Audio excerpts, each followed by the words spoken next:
Good morning, ladies and gentlemen. Welcome to the 11th Annual Agi Hirshberg Symposium for Pancreatic Cancer. I am so happy to see so many of you. Practically every patient panel member from last year is here again.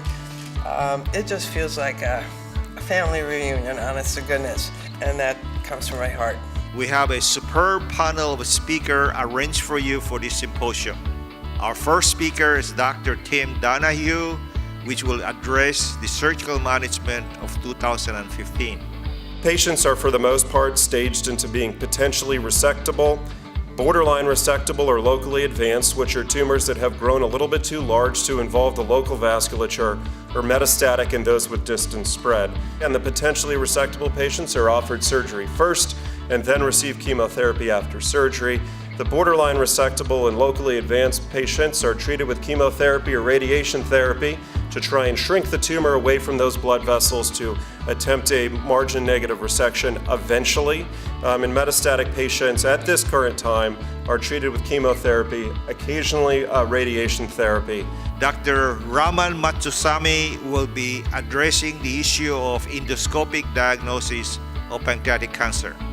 What about the role of ERCP, which again is this other technique that we have to sort of access the bile ducts and the pancreas ducts? We can often go in with a biopsy. We actually have scopes that go inside the channels of other scopes that we can take biopsies from. There's our little camera. This is the blue device here. So we're going to push that into the pancreas duct, into the area of interest, which is in the region of the neck.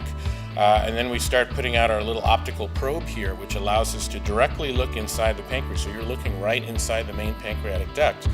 Dr. ROSEN will address the issue on chemotherapy using adjuvant and neoadjuvant therapy.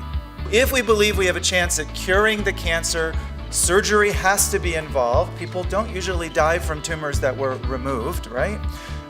And if we believe that there's still a risk that there's cancer cells in the body that are in danger of coming back, should we do something about that? And that's the principle of, or that's the idea of adjuvant therapy. Dr. Xiaoping Li will address the nutritional management on patients with pancreatic cancer. The most important nutrients you must pay attention, particularly when you are not in good health, it is protein.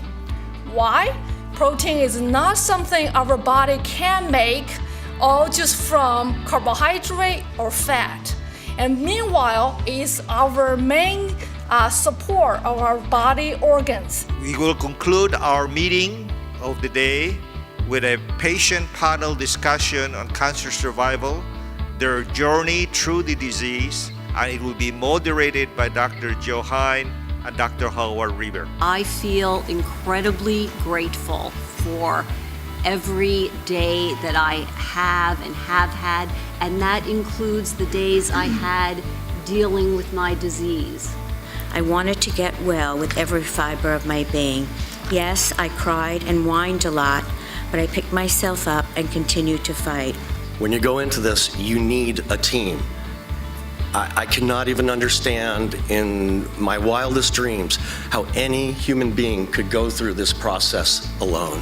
And I support everything that everybody else said. You need a support group, and having a wife that's a nurse, I think, makes this very special to me, because she's my consultant, my guardian. Mind, body, and spirit, it all works together to be able to handle what you're going to get thrown into. It's devastating, but hey, I'm here.